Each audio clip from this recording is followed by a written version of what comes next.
My daughter handed over my villa to her husband's family, declaring, "It's theirs now. You're not welcome here anymore." I forced a smile and nodded, swallowing my anger. But when they showed up to move in, I had a surprise ready for them, one they wouldn't soon forget. The shock on their faces was priceless. What began as betrayal turned into revenge, with justice arriving from an unexpected place, changing everything forever. Before we go on, please subscribe to the channel and drop a comment telling us where you're watching from. I slammed the car door and grabbed my weekend bag, already picturing the peaceful hours waiting for me by the lake. 3 days of quiet at my villa. That's exactly what I needed after a brutal week managing the San Diego properties. The 2-hour drive from the city was worth it just to see the crystal-clear waters of Lake Tahoe again. But something was off. 2 people in white bathrobes stood on my private terrace, their coffee cups steaming in their hands. Kelly, my daughter, leaned against the railing, her dark hair glowing in the late afternoon sun. Behind her, Palmer, her husband, shifted nervously when he noticed me. "What the hell?" I muttered, my bag slipping from suddenly numb fingers. Kelly straightened up, her expression hardening into something cold and unfamiliar. Not even in her rebellious teenage years had I seen that look from her. "Dad, you can't stay here," she said sharply, her voice slicing through the air like glass. "Palmer and I are planning a romantic weekend." I blinked, sure I'd misheard. This was my villa.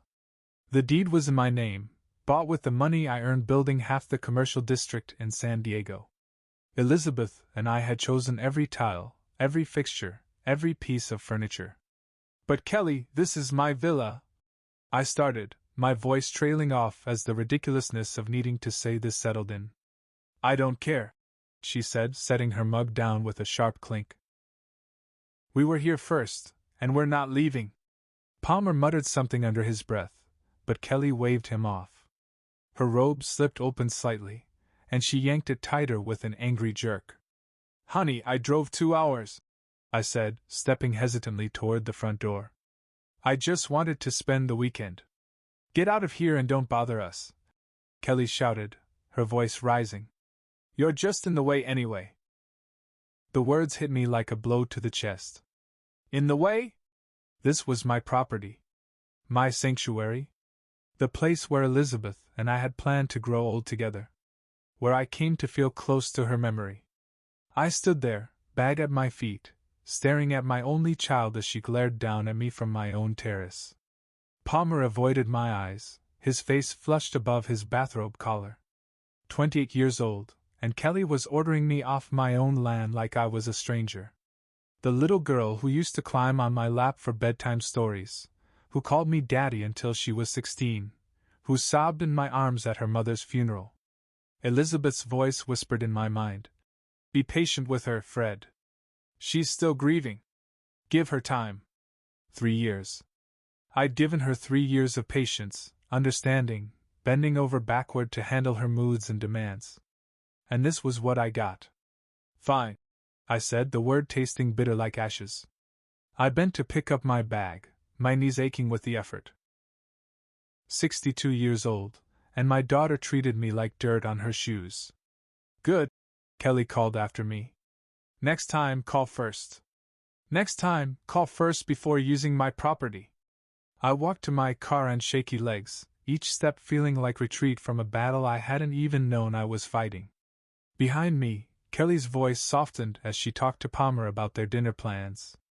The engine purred to life, German engineering reliable as ever, unlike family, apparently. I backed out of the driveway, gripping the steering wheel so tightly my knuckles turned white.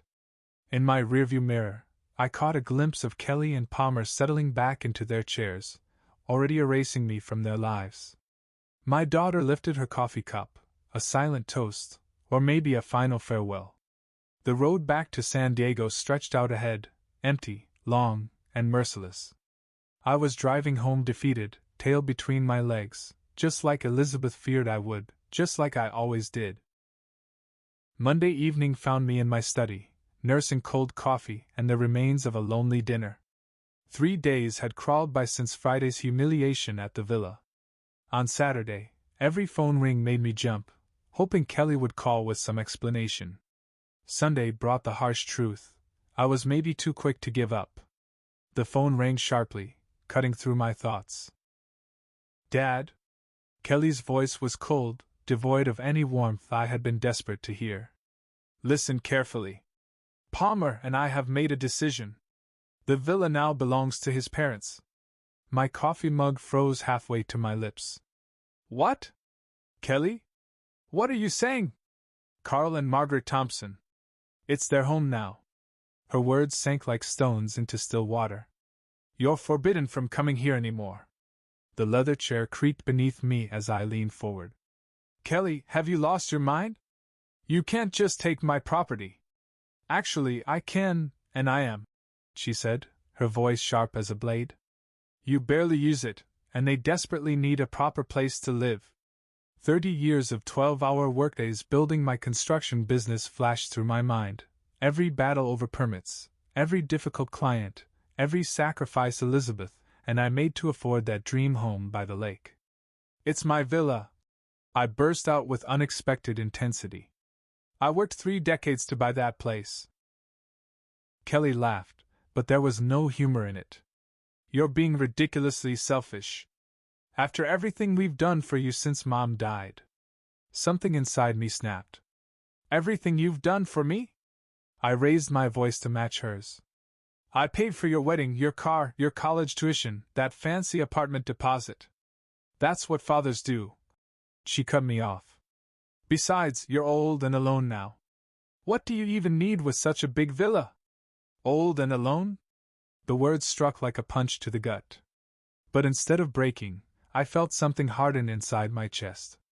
Elizabeth's gentle voice whispered in my memory about patience. But Elizabeth had never heard her daughter speak with such cold cruelty.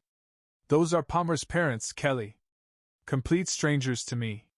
They're family now, she said. And unlike you, they'll actually appreciate what they're getting. I tightened my grip on the phone until my knuckles turned white. No. Silence stretched between us. I could almost hear the surprise crackling through the line. What did you just say? I said no, Kelly. The answer is no. You can't decide this for me. That villa's wasted on you anyway. Her composure finally cracked, revealing something ugly beneath. Palmer's parents have been struggling financially, and you're just hoarding property you barely visit. The irony burned. I'd been going there more often since Elizabeth passed, finding comfort where we'd been happiest. Kelly, you know perfectly well, they can find their own housing solutions, I said, surprised by the steadiness in my voice. I can't believe how selfish you've become. Her voice climbed toward hysteria. Mom would be ashamed of you. That crossed every line. Elizabeth would never have supported this theft, this manipulation of a grieving husband's love for his only child. Your mother would be horrified by what you've become, I said quietly. Kelly gasped audibly. How dare you? I hung up. For the first time in 3 years, I had hung up on my daughter. The phone lay silent in my lap as my heart hammered against my ribs. Outside, San Diego's evening traffic hummed its usual rhythm, but inside my study, everything felt changed. The phone rang again immediately. Kelly's name flashed on the screen. I turned it off. Sleep eluded me that night. I sat in my leather chair well past midnight, replaying every word of Kelly's outrageous demand. The silence in my study no longer felt peaceful. It was charged with possibility. By morning, something fundamental inside me had shifted. Tuesday dawned with clarity. I brewed coffee, opened my laptop, and began researching property law with the same careful precision that had built my construction empire. California statutes, transfer rules, documentation requirements. Information I'd learned decades ago but never imagined needing against my own daughter. Throughout the day, my phone buzzed with texts. Kelly, of course.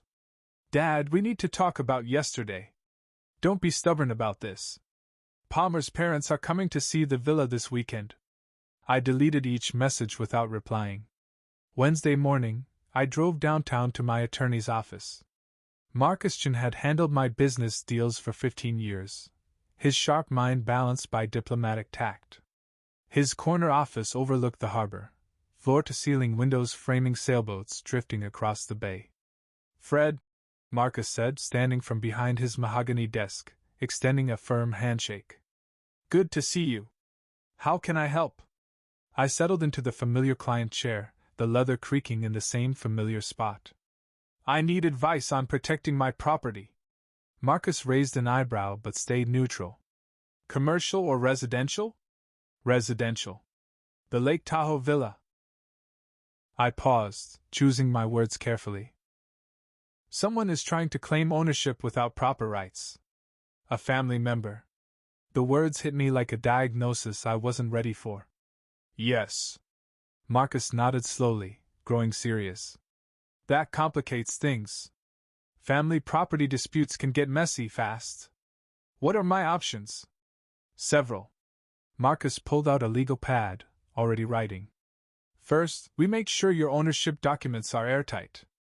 Second, we put additional safeguards in place, trusts, LLCs, whatever fits your situation." "How fast?" "Depends on the complexity. A document review takes a few days. More complex protections might take 2 to 3 weeks." I thought of Kelly's text, "Palmer's parents arriving this weekend. I might not have that long." Marcus set down his pen, studying me intently, the kind of look that makes him excellent at reading people in court and boardrooms alike. "Fred, is someone trying to force you off your own property?" His question hung between us like an accusation. As I nodded, Marcus's professional composure shifted, revealing something more personal. "Then let's get started right away. I'll need copies of all deeds, transfer papers, and any documents related to the property's ownership history. I can have everything ready by tomorrow morning." "Good." Marcus jotted another note. "And Fred, make sure you document everything. All conversations, threats, any attempts at pressure or coercion. Contemporary records are crucial in cases like this." Threats. Coercion. Legal terms for what my daughter had tried to do to me. The elevator descended toward the parking garage, each passing floor marking how far I was drifting from the life I'd known just days before. At the lobby, my reflection caught in the polished steel doors, an older man than his 62 years, but with something new glinting in his eyes. Determination. My phone buzzed as I reached the car. "Kelly." This time I answered. "Finally." Her voice sliced through the air, sharp and commanding. "We need to end this childish nonsense." "The only nonsense," I said calmly, "is your belief that you can steal my property." "Steal?" Her voice cracked. "How dare you use that word with me? What else would you call taking someone's home without permission?" Her silence stretched longer than usual. When she spoke again, her tone was colder, more strategic.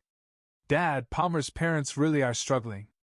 Margaret lost her job last month, and Carl's pension barely covers their rent.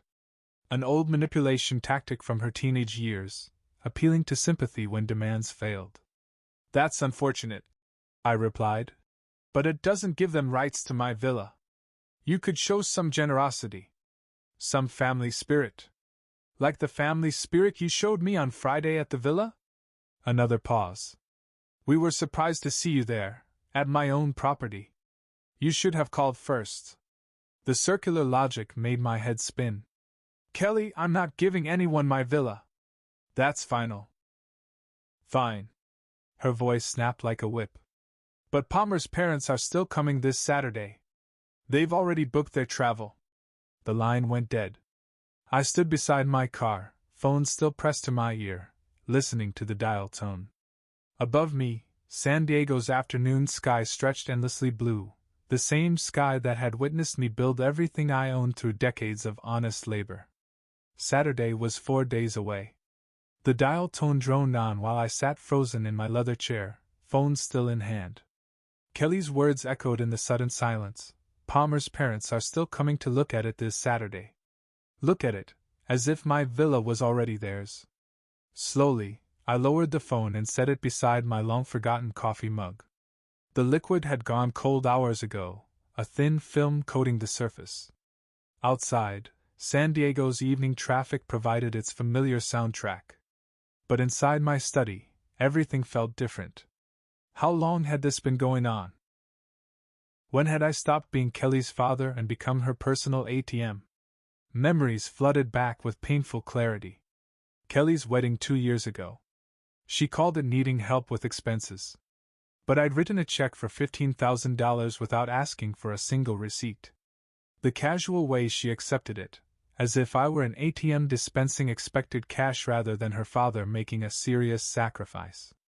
Then Palmer's car troubles 8 months later. "Dad, we really need reliable transportation," Kelly said, voice carrying that familiar tone signaling another request was coming. $25,000 for a brand new SUV, purchased and delivered within a week. Palmer had shaken my hand with enthusiasm, but Kelly barely looked up from her phone when I handed over the keys. Elizabeth's voice whispered from memory, "Be patient with her, Fred. She's still processing losing me." But Elizabeth had been gone 3 years now, and Kelly's processing had morphed into something else entirely. Something that looked suspiciously like calculated exploitation of a grieving father's desperate need to hold on to his only child. I rose from my chair, legs stiff from sitting motionless too long. The walls of my study displayed decades of hard-won achievements, awards, client photos, framed contracts from major projects, the proof of a man who'd built an empire through careful strategy and negotiation. So why had I become such a pushover in my personal life? The answer sat in a silver frame on my desk, Elizabeth's photo from our last villa vacation. She was laughing at something I'd said, her gray hair catching the Lake Tahoe sunlight. In the 3 years since her passing, I'd said yes to every one of Kelly's demands, terrified that saying no might push away the last family I had left. But family didn't steal from one another. Family didn't turn grief into a business opportunity. Kelly's graduate school expenses totaled nearly $40,000 over 2 years. I'd paid every bill without question, even when she switched majors twice and extended her studies. Her thank you calls grew shorter, less frequent, until they vanished entirely, except when she needed something else. Pattern recognition, a skill that had served me well in construction deals and bidding wars, applied to Kelly's behavior, made the truth painfully clear. Each request larger than the last. Each expression of gratitude smaller. Each interaction more transactional, less personal. I thought I was being a good father. Instead, I trained her to see me as a resource, not a person. The wall clock chimed 8 o'clock sharply, breaking the heavy silence. Palmer's parents were set to arrive at my villa in 4 days, expecting to take possession of a home I'd spent 3 decades building. They'd likely brought tape measures and furniture catalogs, already envisioning how to rearrange my lifelong achievements for their own convenience. Elizabeth's advice about patience had been wise when Kelly was truly grieving. But grief didn't last 3 years. Grief didn't plot to seize property from the person who'd funded her every step. Grief didn't hang up on a father after demanding he hand over his home to strangers. This was no longer grief. This was greed. I picked up Elizabeth's photograph, studying her familiar smile. She had loved Kelly fiercely, but she had also been the strict one in our family. Elizabeth would never have allowed this level of disrespect. This blatant disregard for my rights and feelings. "What would you want me to do?" I whispered to her image. The answer came back in my own voice, not hers: "Stop playing the victim." Sleep was impossible. I followed my usual nightly routine: shower, brush teeth, read the sports section from Sunday's paper. But when my head hit the pillow at 11, my mind refused to rest. Instead of counting sheep, I found myself counting days.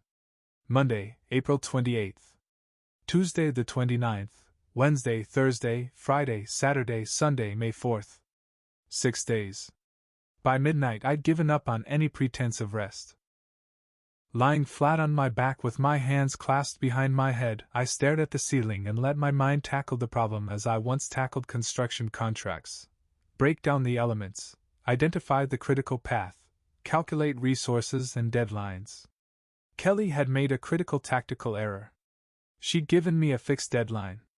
In 30 years of project management, I'd learned the client who reveals their timeline first usually loses the negotiation. Sunday, May 4th meant she was working backward from some immovable constraint, probably Palmer's parents' moving schedule or the end of a lease. The digital clock glowed 12:47 a.m. as my strategy began to take shape. This was no longer about emotions. This was about strategy, and strategy was my territory. Every tough client, every impossible deadline, every contractor who tried to squeeze extra money from me had taught me invaluable lessons about human nature and leverage points. Rule 1: Never negotiate from desperation. Kelly assumed I was desperate to save our relationship, which had been true for 3 years. But desperate men don't hang up on their daughters. Desperate men don't hire lawyers. Rule 2: Information is power. Kelly thought she knew everything about me, the grieving widower who couldn't refuse his daughter. She had no clue about my conversation with Marcus Chin, or the documentation review already underway. Rule 3: Timing is everything. 6 days felt rushed to her, probably leaving little margin for backup plans. To me, 6 days was plenty of time to prepare a flawless response. I thought of Frank Morrison, the developer who tried to strong-arm me out of the Harbor District project back in '98. Morrison had used intimidation, legal threats, and rumors about my company's reliability. Sound familiar? I let him believe his tactics were working while quietly locking down contracts with 3 of his biggest subcontractors. When his timeline collapsed, I was ready with premium solutions. The parallel was almost perfect. Kelly thought she was forcing me to surrender. Instead, she was giving me time to build the perfect trap. My phone buzzed with a text message. Kelly, naturally. Dad, Palmer's parents found a moving company for Sunday. Please don't make this harder than it needs to be. The arrogance was staggering. She'd already booked movers for my property. The sheer boldness impressed me, in a business sense. Always act like the deal is done, even if you're bluffing. But I'd seen this before. Tony Castellanos pulled the same stunt in 2003, showing up with architectural plans for renovations on a property he didn't own. Tony learned the hard way the difference between confidence and legal ownership. Kelly was about to learn the same lesson. I deleted her message and set the phone aside. My mind was clicking through options, the same methodical approach that had transformed a small contracting firm into a multi-million-dollar enterprise. Resources, timeline, objectives, and acceptable risks. Resources meant substantial financial backing, legal counsel, 3 decades of business alliances, and one critical edge Kelly was completely unaware of: my neighbor Derek's technical skills. Derek owed me a favor from last winter when I'd helped him fix a basement flooding problem. Timeline: 6 days to prepare, execution on Sunday. Objective: not only to halt Kelly's attempted theft but to completely overturn her position of power. To make her grasp the consequences of treating me like a helpless victim. The clock read 1:23 a.m. when I finally allowed myself a smile in the darkness. Elizabeth used to say I had a ruthless side that came out when pushed too far. She'd witnessed it with competitors who tried to sabotage my bids through underhanded tactics or suppliers who breached contract terms. "You're too nice 95% of the time," she once told me. "But that other 5%? Absolutely terrifying." Kelly had never witnessed that 5%. She was about to get a master class. By 2 a.m., the initial framework was in place. Tomorrow, I'd discuss the technical details with Derek. Wednesday, finalize plans with Marcus. Thursday and Friday reserved for preparations and positioning. Saturday night, I'd make one last trip to Lake Tahoe, playing the accommodating father Kelly expected. Sunday morning, though, a very different Fred Martinez would show up at the villa, one she'd never seen before. Tuesday morning brought the clarity only decisive action can offer. I woke at 7 feeling more energized than I had in months. After showering and brewing coffee, I walked over to Derek's house at exactly 9 a.m. He opened the door dressed in his usual work-from-home uniform, faded jeans and a Silicon Valley startup t-shirt. Behind wire-rimmed glasses, His eyes had the slightly glazed look of someone who'd been staring at code for hours. Fred, everything all right? Derek stepped aside and gestured me into his home office, where 3 monitors displayed streams of programming code. Actually, I need your help on a creative tech project. I settled into the chair next to his desk, noticing the impressive array of gadgets and cables cluttering every surface. His eyebrows shot up in interest. What kind of project? You've definitely got my attention. Home automation. Something with motion sensors, voice assistants, maybe some lighting effects. I paused, gauging his reaction. A surprise for some unexpected guests. Oh, this sounds intriguing. Derek spun his chair to face me fully. Like a haunted house setup? Smart home integration with theatrical elements? Close enough. Exactly. The kind of thing that really makes an impression. Derek's grin was contagious. Fred, this sounds like a horror movie. When do we start?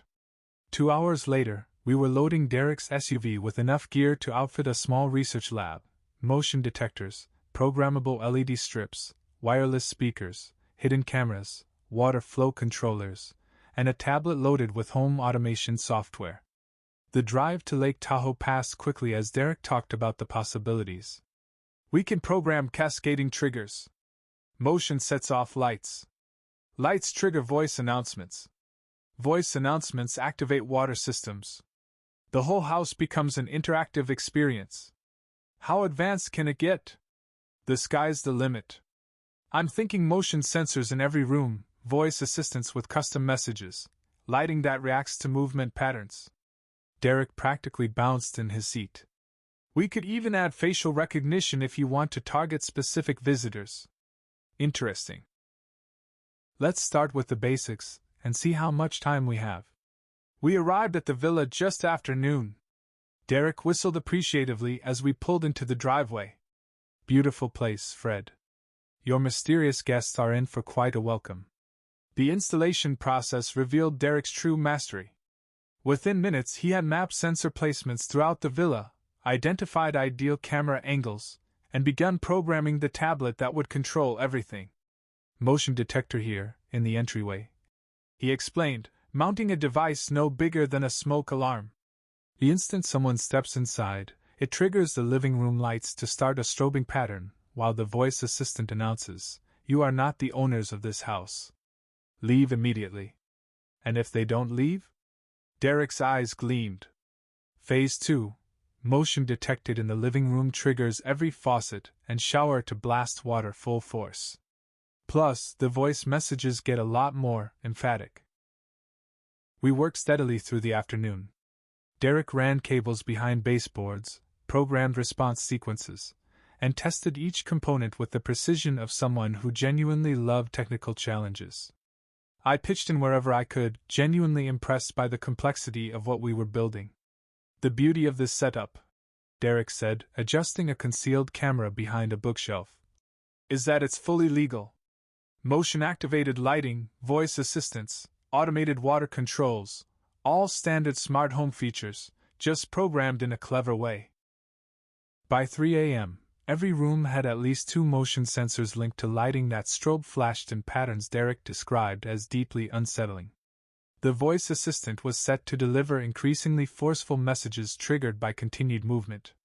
Water systems around the house would randomly activate after the initial trigger.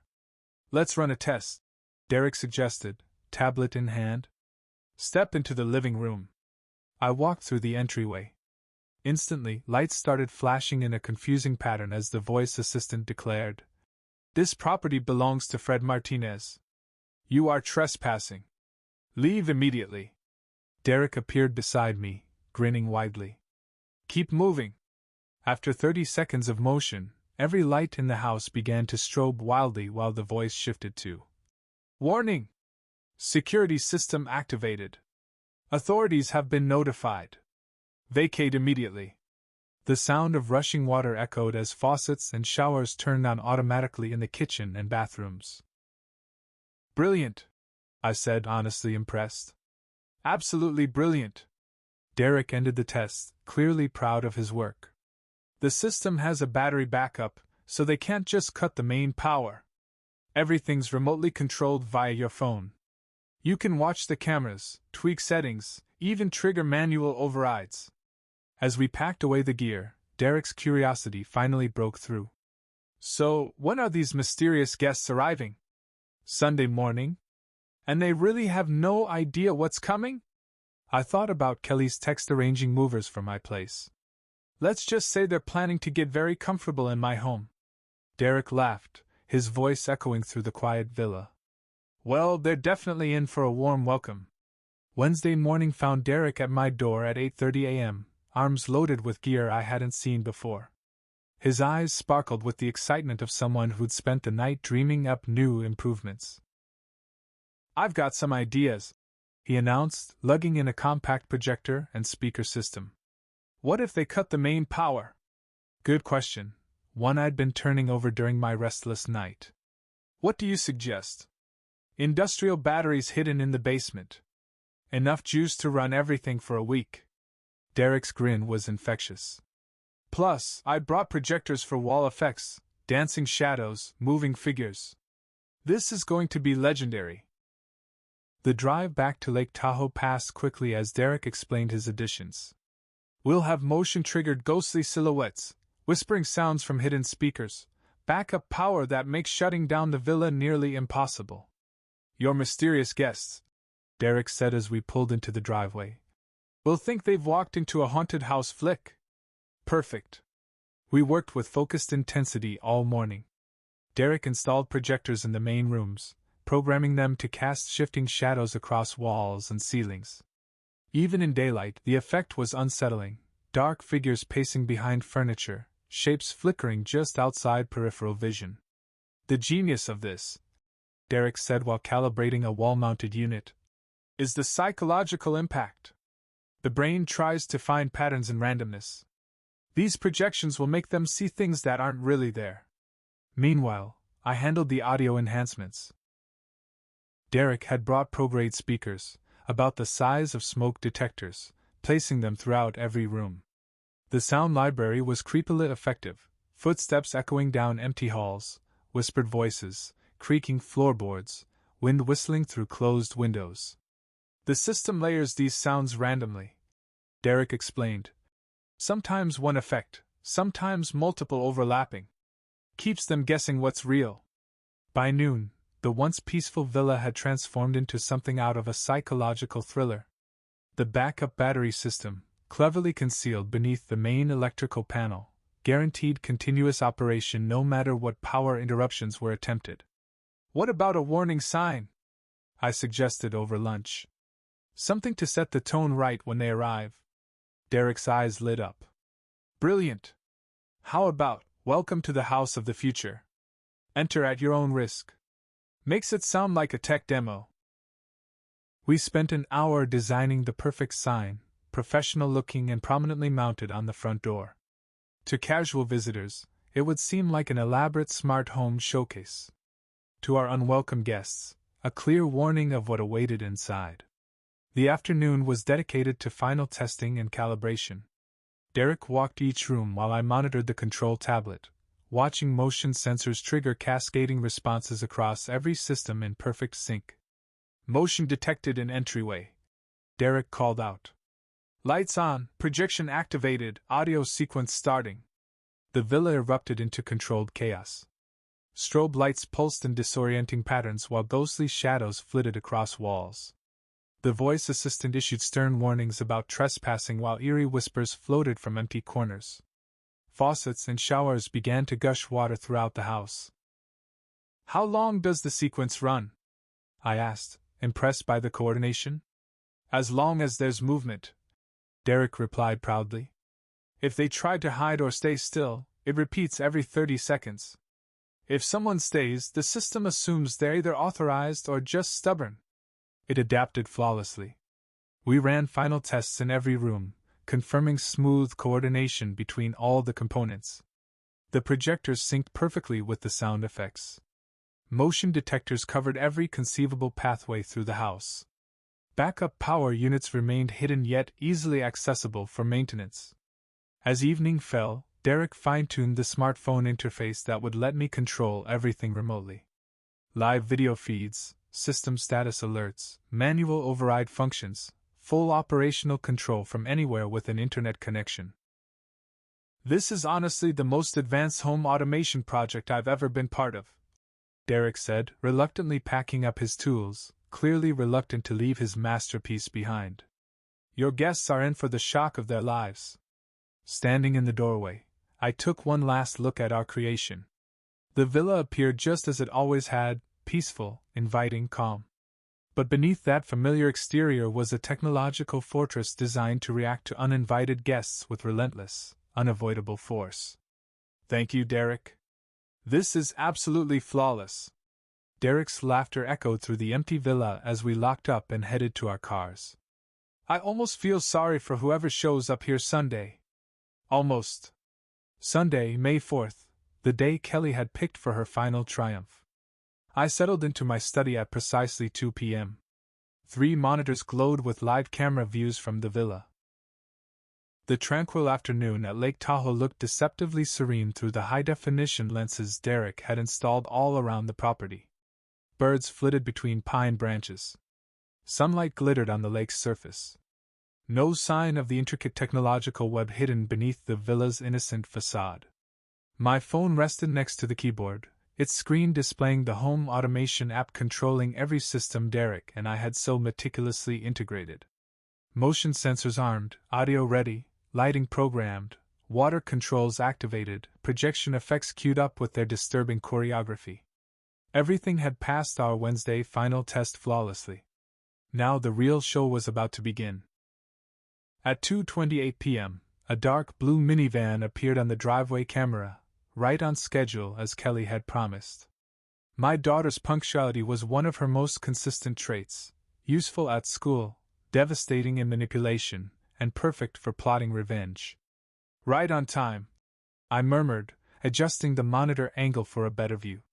The vehicle rolled into the driveway with casual confidence, as if its occupants owned every inch of the path. Kelly stepped out first from the passenger side, her dark hair catching the afternoon light as she stretched and surveyed what she clearly believed was now her family's new home.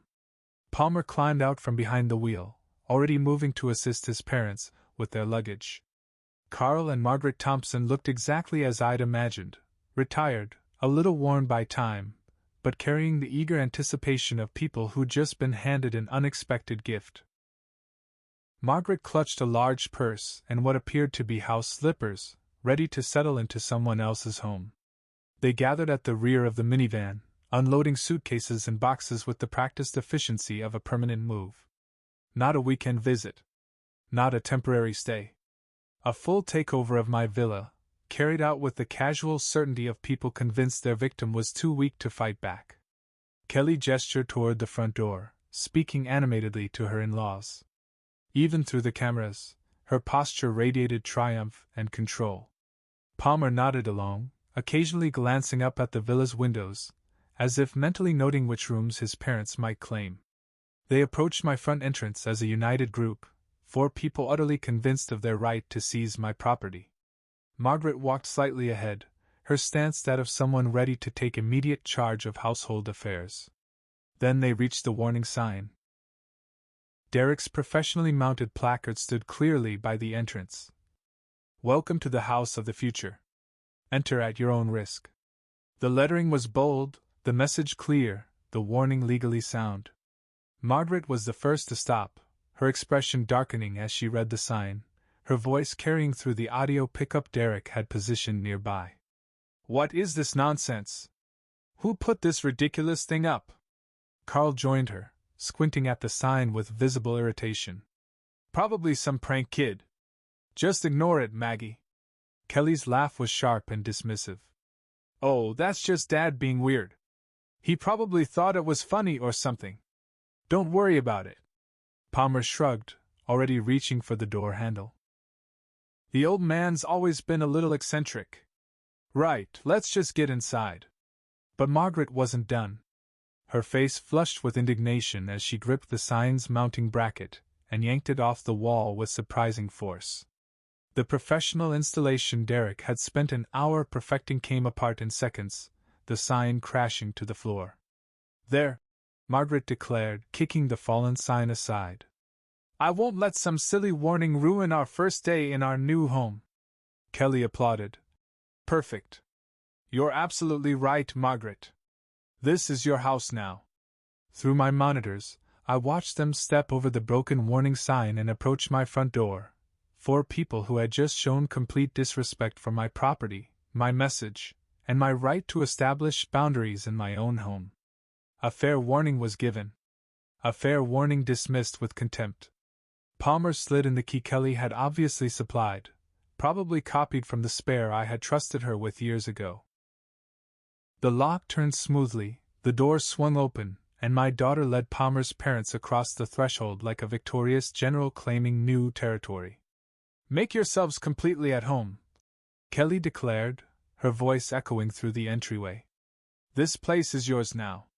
Margaret's delighted gasp was audible through the speakers. "Oh, it's even more beautiful inside, Kelly. I can't believe how easy this was. Some people are just born pushovers." The motion sensors instantly detected their presence. Red indicators lit up on my monitoring system, for targets inside the villa. Systems armed and primed. Every piece of technology stood ready. I leaned back in my leather chair, finger poised over the smartphone screen that would initiate their lesson in respecting other people's property. Not yet. Let them get comfortable first. At exactly 10 o'clock, like clockwork, I watched Kelly and Palmer settle into sleep in what they believed was the master bedroom through the bedroom camera feed. The guest room camera showed Carl and Margaret already unconscious, worn out from their day of taking over my home. Perfect timing for their technological awakening. My finger hovered over the master activation button Derek had programmed into my phone. One tap would unleash every system we had meticulously integrated throughout the villa. Motion sensors armed, audio sequences loaded, projection systems ready, water controls set. Time for my daughter to learn the difference between a victim and a strategist. I pressed execute. The transformation was immediate and spectacular. Every light in the villa began flashing in synchronized bursts, rapid strobe patterns of red, blue, and white turning the tranquil bedrooms into chaotic discos. Simultaneously, water gushed from every faucet and shower, filling the house with the thunderous roar of rushing liquid. Kelly bolted upright in bed, her silhouette outlined by the wild lights. Palmer scrambled beside her, both shouting questions lost beneath the technological onslaught. Then the voice assistant joined the symphony. "Attention! Unauthorized intrusion detected." The announcement thundered from hidden speakers throughout the villa. "You are not the owners of this house. Leave immediately." Through the guest room camera, I saw Carl and Margaret stumble out of bed in panic. Margaret's scream pierced the audio feed as shadowy figures danced across the walls, ghostly shapes that gestured and moved with eerie intent. "Carl, do something!" Margaret's voice cracked with fear. "I don't understand what's happening," Carl replied, barely audible over the rushing water and flashing lights. The brilliance of Derek's programming became clear as the systems cascaded flawlessly in response to their frantic movements. Motion sensors tracked their panicked running from room to room, triggering harsher audio warnings and intensifying the visual effects. The more they fled, the more aggressive the house became. Kelly appeared on the hallway camera, her hair tousled, her usual confidence shattered. "This is impossible. Houses don't do this." Palmer stumbled behind her, scrambling toward what he assumed was the main electrical panel. "Where's the breaker box? We have to shut this off." But Derek's backup systems were performing perfectly. Even if they found the panel, the battery packs would keep everything running for days. The villa had become fully automated, responding only to my remote commands. "Warning. Security protocols engaged," the voice assistant announced again. "Unauthorized occupants will be removed." Margaret appeared on the living room camera, her face contorted with fear as the projector's shadows flickered and twisted around her. "This place is haunted. We have to get out of here." The door locking mechanism engaged just as Palmer reached the front door. Derek had programmed a 30-second delay, not enough to trap them permanently, but long enough to induce a suffocating panic. Palmer yanked at the handle desperately. The doors won't open. What kind of system is this? Watching through my monitors, I saw 4 people who had boldly trespassed on my property now reduced to frightened, bewildered victims of technology beyond their control or understanding. Kelly, who had dismissed me as weak and passive, staggered through the strobing lights while invisible speakers whispered eerie sounds around her. Palmer, who had planned to take charge and fix everything for his parents, couldn't even figure out how to defeat a smart lock. The projection system peaked, flooding every wall with shifting figures that seemed to track and follow their frantic movements. Paired with surround sound effects, footsteps, creaking floorboards, wind gusts seeming to howl through sealed windows, the villa transformed into a high-tech haunted house. Carl slumped into a chair, pale beneath the flashing lights. "We need to get out of here now." "I'm trying!" Palmer shouted, still struggling with the door controls. Exactly 6 hours after activation began, the system reached its climax. Every device operated in unison. Lights, water, sounds, projections, and voice alerts combined to produce a sensory assault overwhelming any sense of reason. Kelly spun in the living room center, shadows weaving around her as water gushed from unseen faucets. The confident woman who had once ordered me off my own property now looked like a frightened child trapped in a nightmare of technology. Morning light filtered through the windows as the door locks finally released. Palmer yanked the door open, and all 4 stumbled out, broken and defeated mentally. My phone rang just as they reached their minivan. Kelly's name flashed on the screen. The call came precisely at 7:30, slicing through the quiet morning of my study. I allowed myself a small, satisfied smile before answering with carefully practiced concern. "Kelly. Good morning, sweetheart. How was your night at the villa?" Her reply shattered the calm like shattering glass. "What did you do, you sick, twisted old man?" Her voice trembled with hysteria and exhaustion. "Margaret and Carl are traumatized. They're barely holding it together." I softened my tone, feigning confusion. "Kelly, what do you mean? What happened up there? Don't pretend you don't know." She spat, voice trembling with rage. "The house went completely insane. Lights flashing everywhere, water pouring from every faucet, voices screaming at us to leave." Fascinating. Derek's orchestration had exceeded even my expectations. "That sounds absolutely terrifying," I said, letting genuine concern slip into my voice. "Did you call for help?" "We called the police." Kelly's voice cracked. "They came out at 6 this morning, searched everything, found nothing wrong. Said it was probably some kind of technical glitch." Perfect. The beauty of smart home tech, completely legal, utterly deniable. "Well, that's a relief," I said calmly. "At least you know there wasn't any real danger." "Real danger?" Kelly's scream pierced the line so sharply I had to pull the phone away from my ear. "We didn't sleep for 8 hours. Carl collapsed twice. Margaret won't stop crying." I made sympathetic clicking sounds. "I'm so sorry you had such a terrifying experience. These modern electronic systems can be unpredictable. Stop mocking us." The desperation in her voice carried a strange rhythm, almost like a haunting melody. This wasn't some random glitch, we both knew that. "Kelly, I'm truly worried about you. You sound incredibly overwhelmed." I paused, then added with carefully measured innocence, "Maybe the house just doesn't take kindly to strangers staying in it." A heavy silence stretched for 10 seconds. When Kelly finally spoke again, her voice was low, barely above a whisper, and laced with menace. "I know it was you. Somehow, you engineered this entire nightmare." "Me?" I chuckled softly. "Kelly, I was in San Diego all night. How could I possibly manipulate systems at the villa from 200 miles away? You're some kind of tech genius now, huh?" Truth be told, Derek was the tech genius, but I saw no reason to enlighten her on my collaborative edge. "Sweetheart, I can barely work my TV remote. You know that." Kelly's breathing grew uneven as she struggled to reconcile her suspicions with the facts. The police said everything was normal when they checked. There you have it. Must have been a power surge or something. A power surge that lasted 8 hours and produced voices and moving shadows. I let a hint of genuine concern seep into my voice. Kelly, are you sure you didn't imagine some of this? Stress can cause hallucinations, you know, hallucinations. The word exploded from her throat in fury. 4 people experienced the same hallucinations simultaneously. Group hysteria is a well-documented psychological phenomenon.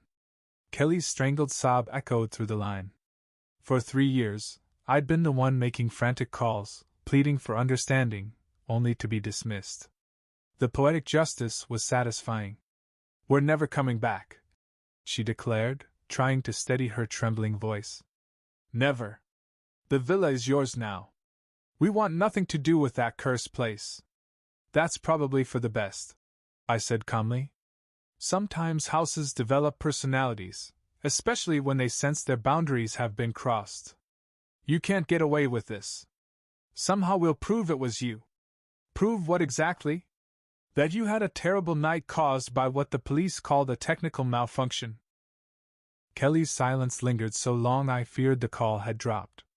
When she finally spoke, her voice was hollow, drained of all fight. I underestimated you. You underestimated a lot of things, Kelly. This isn't over. Actually, I said softly, I think it is.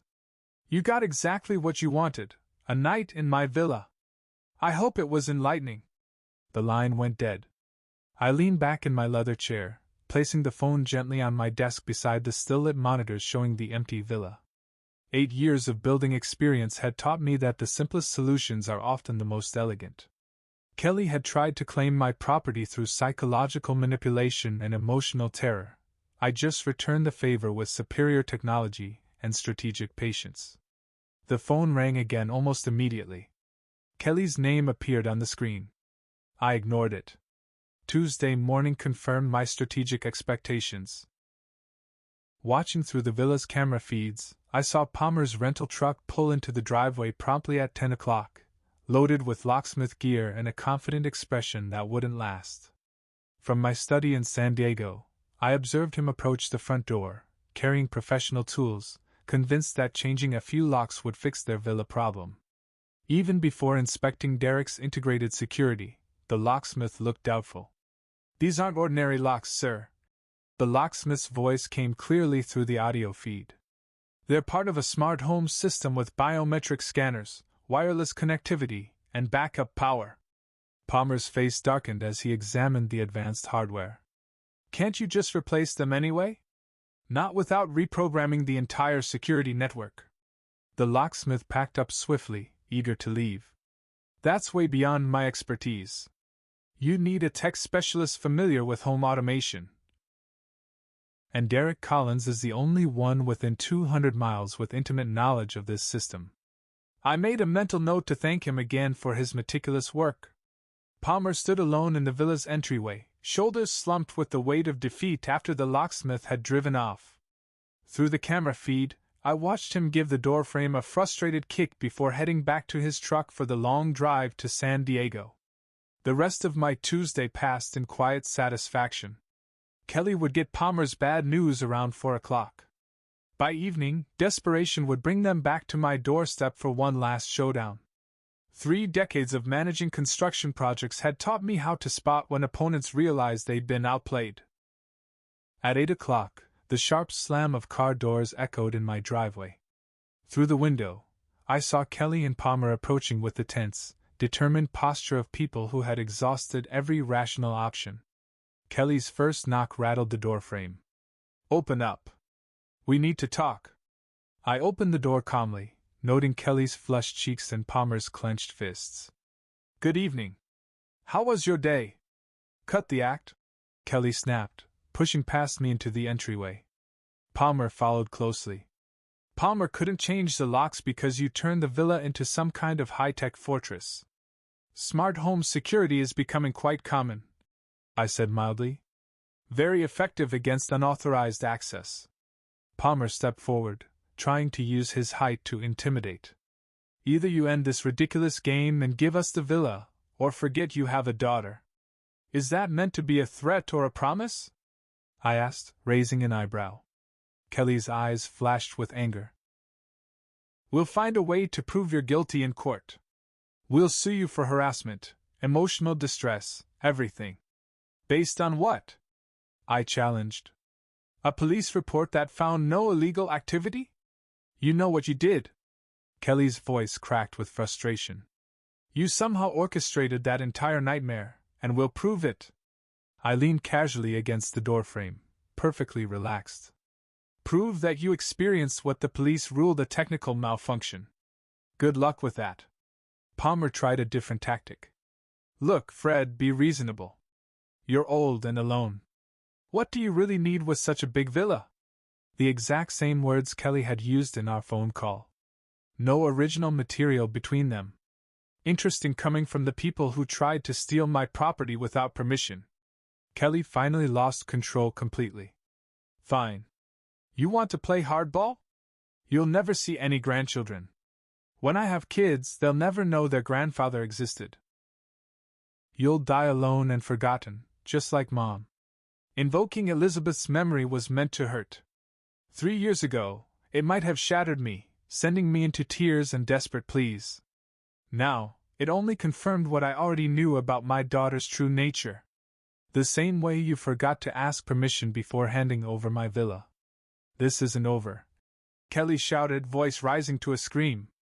We'll destroy you. Ruin your reputation, turn everyone against you. By the time we're done, you'll wish you just handed us the villa. Palmer nodded fiercely. She's right. We have friends, connections. We'll make your life miserable. I studied their faces with cold detachment. Kelly, the daughter I raised and sacrificed for, now threatening to ruin me because I wouldn't give up my life's work. Palmer, my son-in-law, promising social warfare because his parents couldn't steal my home. Are you finished? I asked. Kelly stepped closer, her face twisted with venom. We're just getting started. You have no idea what we're capable of. Actually, I have a very clear idea. Their skills extended to psychological games, theft attempts, and vicious personal attacks. They'd used every weapon in their arsenal, and I was still standing. More importantly, they just handed me all the justification I needed for the final move I'd been planning since yesterday's call. Well, I said quietly, I guess we'll see who's truly capable. Something in my tone made Palmer take a step back. Kelly paused, maybe realizing her threats had backfired in a way she hadn't expected. We're leaving, she said, trying to regain control. But this conversation isn't finished. Actually, I replied, watching them retreat toward their car. I believe it is. I closed the door behind them and walked back to my study, where Elizabeth's photograph sat quietly on my desk. Tomorrow, I thought, I'll make a few calls. Marcuston first, then some other trusted contacts. Kelly thought she understood the rules of engagement. Soon, she would discover the difference between mere tactics and true strategy. Wednesday morning brought the moment I'd been carefully orchestrating since Kelly's initial call. At 10 o'clock, I sat in Bradley Walsh's conference room, watching my daughter and her entourage file in with the confident swagger of people who thought they held all the cards. Bradley, my notary for 15 years, had everything prepared exactly as I instructed the previous night. Legal papers were spread across the polished table like evidence in a courtroom, because, in many ways, this was one. Kelly took the seat directly opposite me, her jaw tight with resolve. All right, Dad. We're here to settle this villa issue once and for all. Palmer stood beside her, arms crossed in what he probably believed was an intimidating stance. Carl and Margaret Thompson sat quietly along the wall, their faces a mix of hope and residual trauma from Sunday's technological ordeal. I appreciate everyone coming, I said calmly. Bradley has some important information to share. Kelly's eyes narrowed. Cut the formalities. We want the villa transferred to Palmer's parents right now. No more games. No delays. Actually, I replied, that's not going to happen. Palmer leaned in aggressively. Nothing's impossible if you just sign the papers. We've been patient enough. You misunderstand, I said, nodding toward Bradley, who cleared his throat with precise professionalism. I no longer own the villa. Silence stretched for 10 seconds. Kelly's face paled. What does that mean exactly?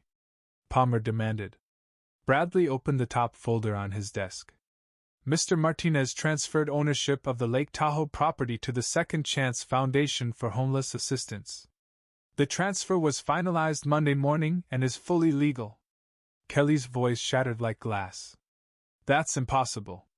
You had no right. I had every right to transfer property I own, I said quietly. Everything is properly documented and irreversible. Palmer's confident stance crumbled, but Kelly was quick to argue. We had an agreement. You said the villa was ours. Bradley's tone remained steady. Mr. Martinez can only transfer property he actually owns. The foundation owns the villa now. Kelly shot up from her chair, the scrape loud in the quiet room. You can't do this to us. We need that villa. You tried to steal it, I said calmly.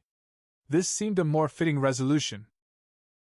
Margaret Thompson's voice trembled with confusion. What happens to us now? Where will we live?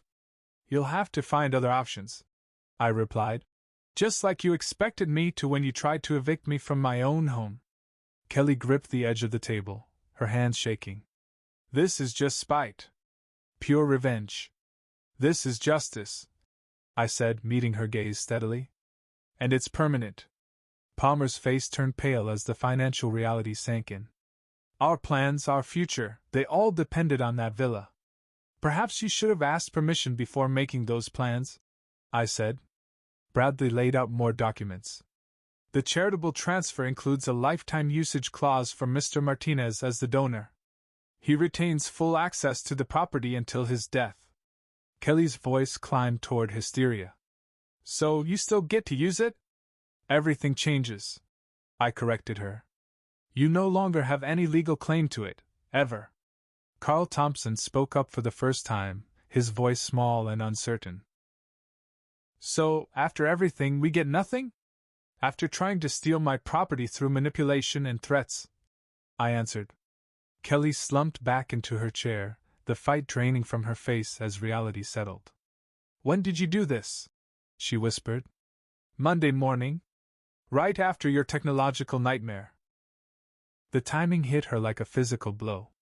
Monday morning, after the villa incident but before their confrontation at my house. Every threat, every demand, every cruel word had been meaningless from the moment she spoke them. Palmer's voice dropped to a whisper. You were planning this all along. I was always planning to defend my property from those who thought they could take it by manipulation and intimidation.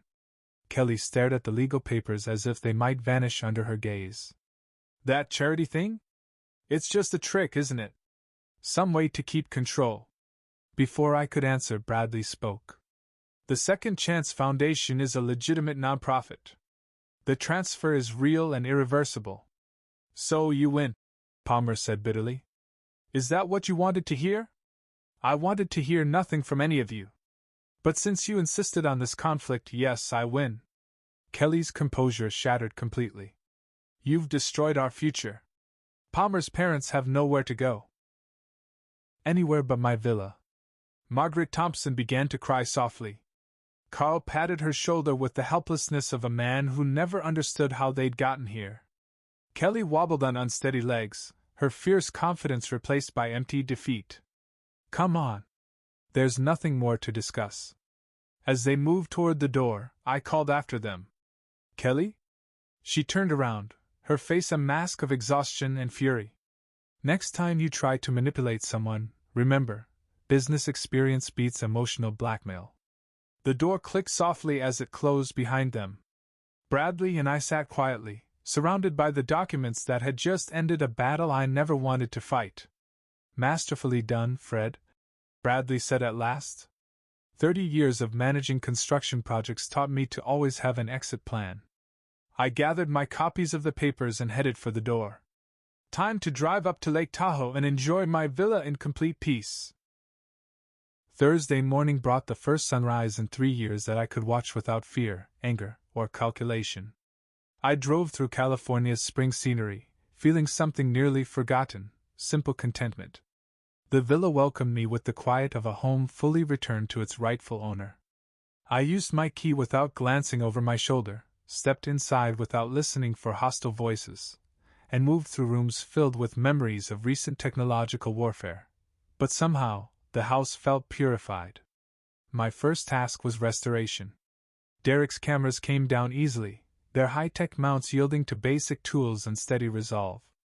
Motion sensors, voice assistants, projection systems, each piece of our elaborate revenge carefully boxed up to return to my helpful neighbor. Within 2 hours, the villa was back to its natural state.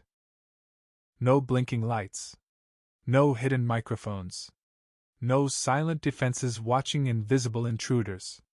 Just a house by the lake, owned by a charitable foundation, inhabited by a man who no longer needed to shield himself from his own family.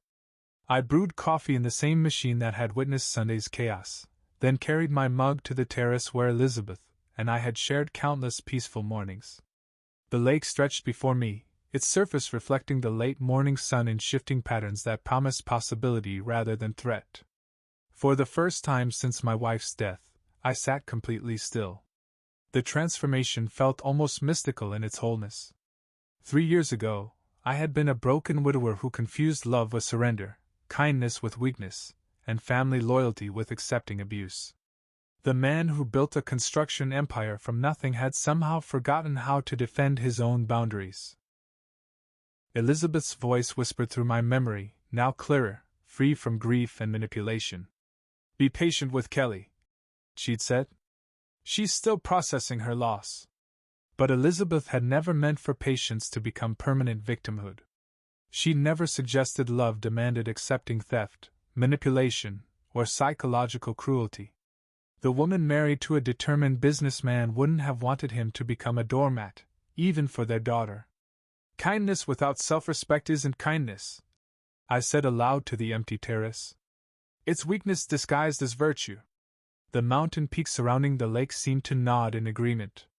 Nature itself respected boundaries. Waters stayed within their shores. Mountains held their foundations. Seasons changed according to their own rhythm, regardless of human wishes. Kelly had spent 3 years testing my limits, pushing them, bending them, trying to erase them entirely. Every successful manipulation taught her that love meant surrender, that family ties gave unlimited access to all I owned or earned. I taught her that lesson with my own actions, every check I wrote, every demand I accepted, every time I chose temporary peace over lasting respect. The technological revenge was satisfying but ultimately unnecessary. The real victory was simpler and permanent. Learning to say no. Learning that protecting myself isn't cruelty, it's survival. Learning that some relationships can't endure once true boundaries are set. My phone had been silent for 24 hours. No frantic calls from Kelly. No threats from Palmer. No desperate attempts to find loopholes in the charitable transfer. They had finally understood what I discovered in Bradley's office. The conflict had ended, and their defeat was absolute. But more important than their loss was my own healing. The grieving widower who had confused exploitation for love was gone. In his place sat a man who remembered his worth, a man who understood that true kindness demands strength, not weakness. Elizabeth would have been proud, not necessarily of the revenge, but of the self-respect, of the man who had rediscovered that protecting himself is, in fact, an act of love. Love for her memory, love for his own dignity, and love for the hope that relationships built on mutual respect might still have a place in his future. The afternoon sun warmed my face as I finished my coffee and reflected on the strange equations of family. Kelly had assumed that emotional manipulation plus financial pressure would guarantee her lasting control over my assets. What she never accounted for was that trauma, time, and thoughtful strategy would equal a father who finally learned to stand his ground.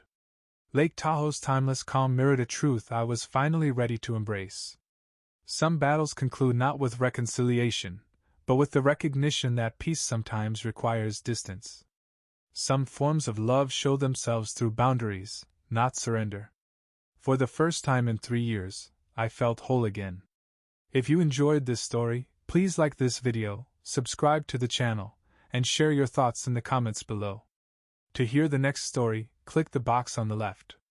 Thank you for watching.